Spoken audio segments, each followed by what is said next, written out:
Assalamu alaikum everyone. Welcome back to my channel. This is me, clinical psychologist Ikra Saeed. Chapter number 9, memory. Lecture number 6। Last lecture में हमने पढ़ा था कि memory को major कैसे कर सकते हैं। आज के लेक्चर में हम पढ़ेंगे कि what is forgetting in psychology. सबसे पहले इसकी डेफिनेशन को अंडरस्टैंड करते हैं। फॉरगेटिंग इज़ द लॉस और change in information that was previously stored in short term और लॉन्ग टर्म मेमोरी। इंफॉर्मेशन का लॉस हो जाना या फिर इंफॉर्मेशन का चेंज होना, वो इंफॉर्मेशन जो कि पहले से शॉर्ट टर्म मेमोरी में या फिर लॉन्ग टर्म मेमोरी में स्टोर थी। इट कैन अकर सडनली और it can occur gradually as old memories are lost. या तो ये सडनली भी हो सकती है, अचानक से भी हो सकती है, या फिर आहिस्ता आहिस्ता भी हो सकती है। एक और डेफिनेशन देखते हैं। Forgetting refers to loss of information from long term memory. ठीक है, लॉन्ग टर्म मेमोरी से इंफॉर्मेशन का लॉस हो जाना। वी ऑल फॉरगेट थिंग्स, हम सब लोग चीज़ें भूल जाते हैं। For example a loved one's birth, someone's name और where we put our car keys. इस तरह के बहुत से काम और चीज़ें होती हैं जो हम रख के भूल जाते हैं अक्सर और हमें याद नहीं रहता। फॉरगेटिंग एक कॉमन एक्सपीरियंस है जो हम हर दिन फेस करते हैं। अब हम देखते हैं कि but why does it occur, what conditions affect the rate at which we forget, और to look at the question another way, what happens in remembering, how do our memories of past experiences change over time. These are some of the questions which we shall try to answer in this section. एबिन Gauss जो हैं वो एक German psychologist है जिन्होंने forgetting पे काम किया है। The first attempts to study memory and forgetting were made by German psychologist Hermann Ebbinghaus in 1885। Using himself as his only subject, he memorised list of 3 letters nonsense syllables such as FIW and BOZ। ठीक है, ख़ुद से उन्होंने experiment किया है और 2 non syllable जो है लेटर्स उन्होंने याद करने की कोशिश किया, जिसमें था FIW और दूसरा जो था वो BOZ।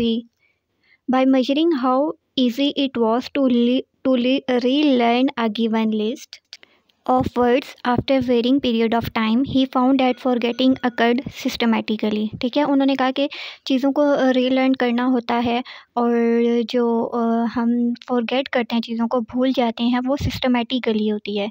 The most rapid forgetting occurs in the first 9 hours. ठीक है, चीज़ें जो हैं पहले 9 घंटे में जो है वो हमें जल्दी जल्दी भूलती हैं, particularly in the first hours.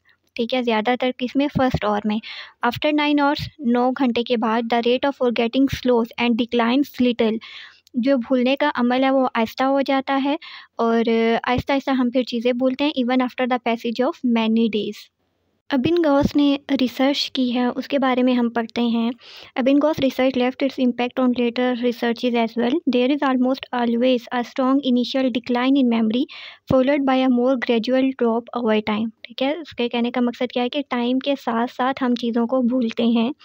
Furthermore, relearning of previously mastered material is almost always faster than starting from scratch, whether the material is academic information or motor skill such as riding a bike। अब जो पहले से information हमने याद की हुई होती है, जब थोड़े टाइम बाद हम उस इंफॉर्मेशन को रीलर्न करते हैं तो वो हम जल्दी करते हैं उन चीज़ों की निस्बत जो हम स्टार्ट से याद करना शुरू करते हैं। ठीक है, सिंपल वर्ड्स में क्या है कि जब चीज़ें एक बार हमने लर्न की, फिर जब हम कुछ टाइम बाद उनकी वापस से प्रैक्टिस करते हैं या वापस कोई स्किल्स को ट्राई करते हैं, अप्लाई करते हैं, तो हमें कम टाइम लगता है और हम चीज़ों को जल्दी सीख लेते हैं। ठीक है, such as riding a bike. ठीक है, फॉर एग्जांपल एक बार आपने बाइक चलाना सीख लिया, फिर बीच में कुछ टाइम के लिए ब्रेक आता है, लेकिन फिर दोबारा से जब आप सीखोगे तो आप चीज़ों को जल्दी लर्न कर लोगे। Life long experiments of Ebbinghaus led to the following principles of learning and training of memory. अब एबिन गॉस ने प्रिंसिपल्स ऑफ लर्निंग की बात की है और ट्रेनिंग ऑफ मेमोरी की बात की है। फर्स्ट पॉइंट इसकी रिसर्च का क्या है कि meaningful material is learn more easily than meaningless material.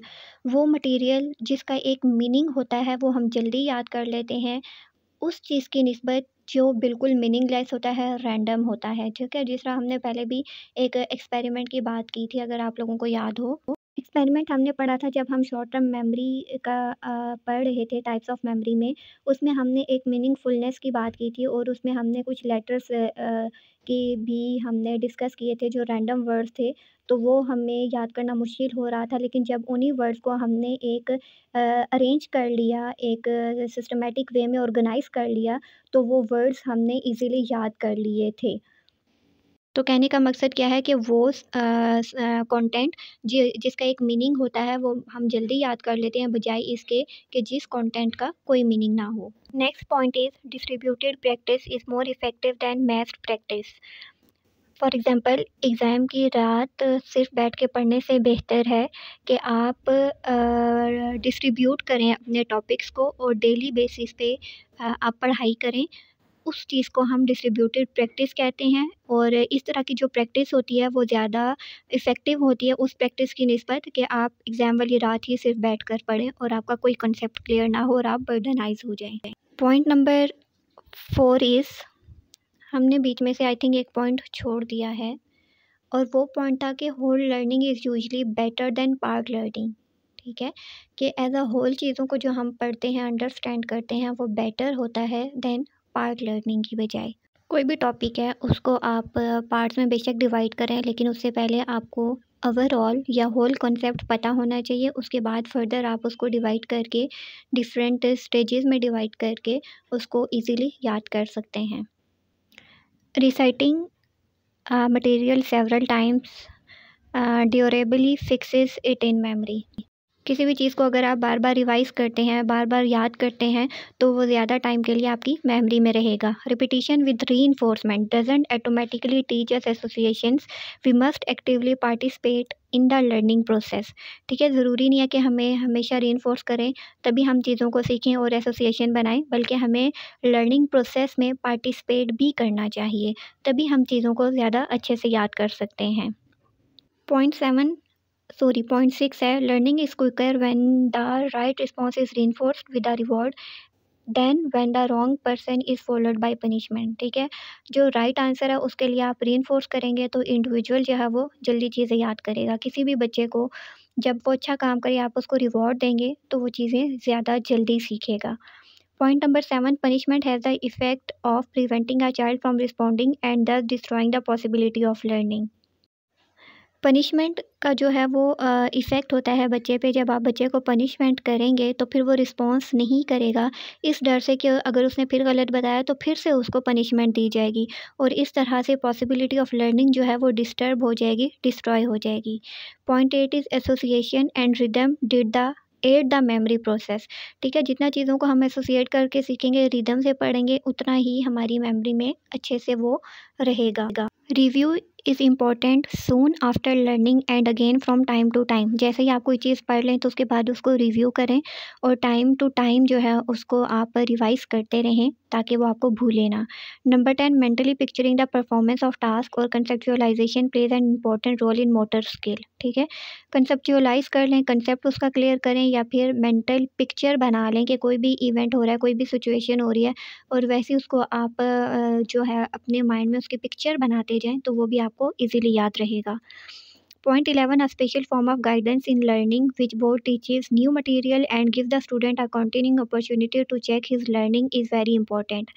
कि अगर आप स्टूडेंट को या किसी भी बच्चे को स्पेशल गाइडेंस प्रोवाइड करते रहें लर्निंग के दौरान, तो बच्चा जो है वो न्यू मटेरियल को ज़्यादा अच्छे से याद करेगा, अच्छे से पिक करेगा।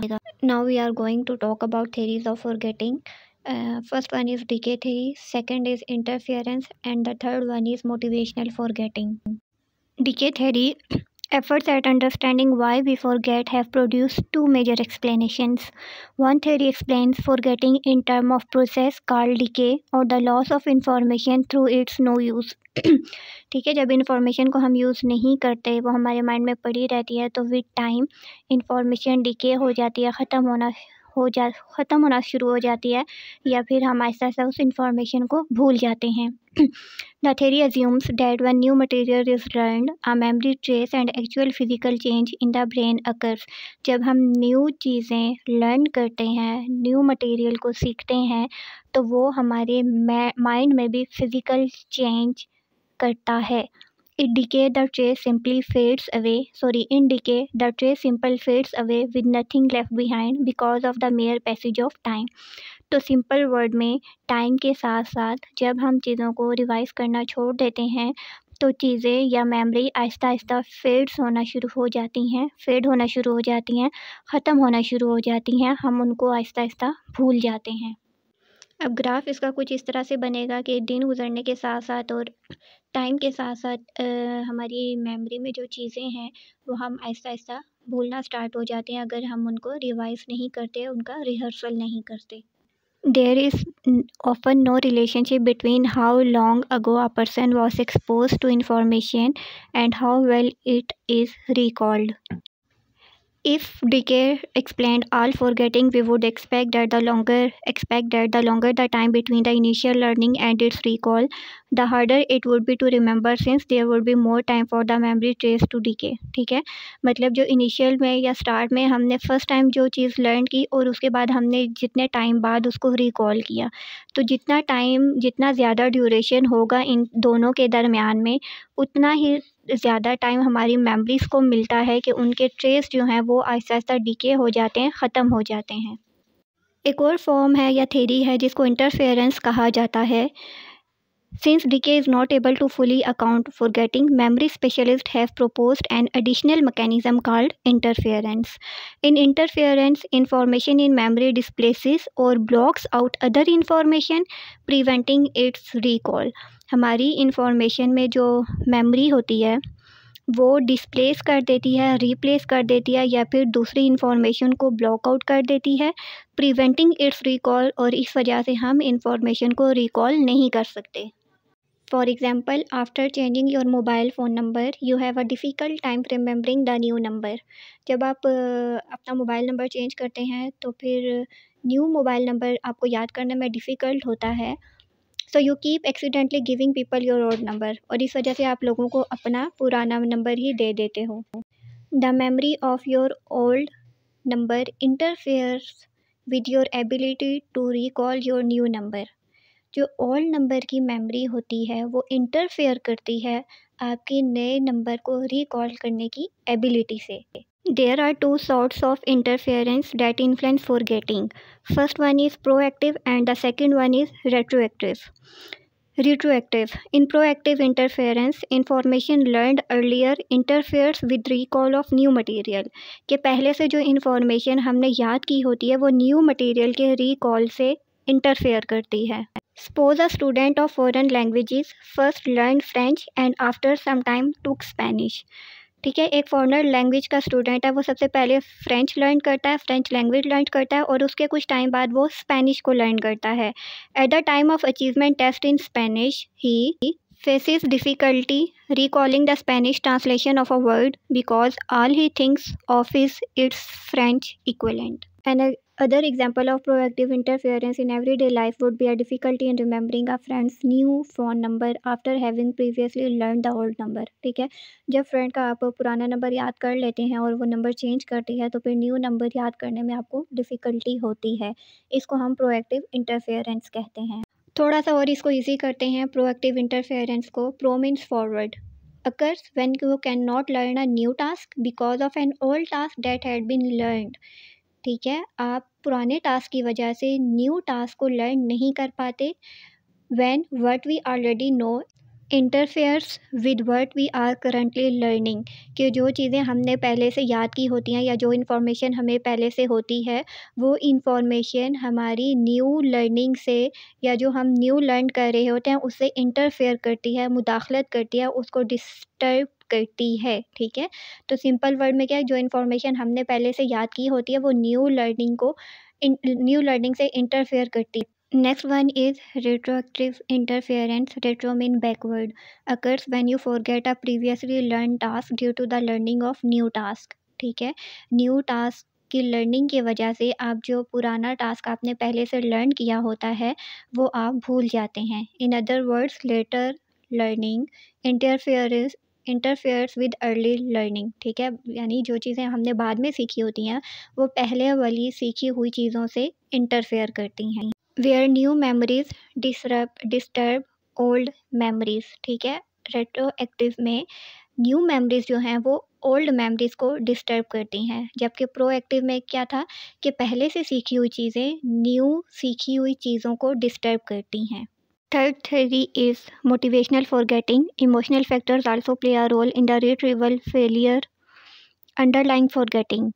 Clinical evidence indicates that every painful experiences are more difficult to recall than pleasant ones. ठीक है, क्लिनिकल एविडेंस शो करते हैं कि वो मेमोरीज जो ज़्यादा पेनफुल होती हैं उनको हम डिफ़िकल्टी होती है रिकॉल करने में उन चीज़ों की निस्बत जो कि प्लेजेंट मेमोरीज होती हैं, खुशगवार मेमोरीज होती हैं।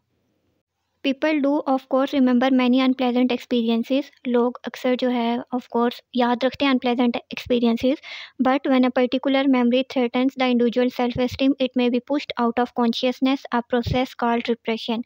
लेकिन जब सेल्फ एस्टीम को कोई चीज़ या कोई मेमोरी बहुत ज़्यादा थ्रेट कर रही हो, इफ़ेक्ट कर रही हो, डिस्टर्ब कर रही हो, तो फिर इंडिविजुअल उस पेनफुल मेमोरी को भूल जाता है। The concept of repression refers to the failure to recall unpleasant and anxiety provoking events और thoughts and the things associated with them.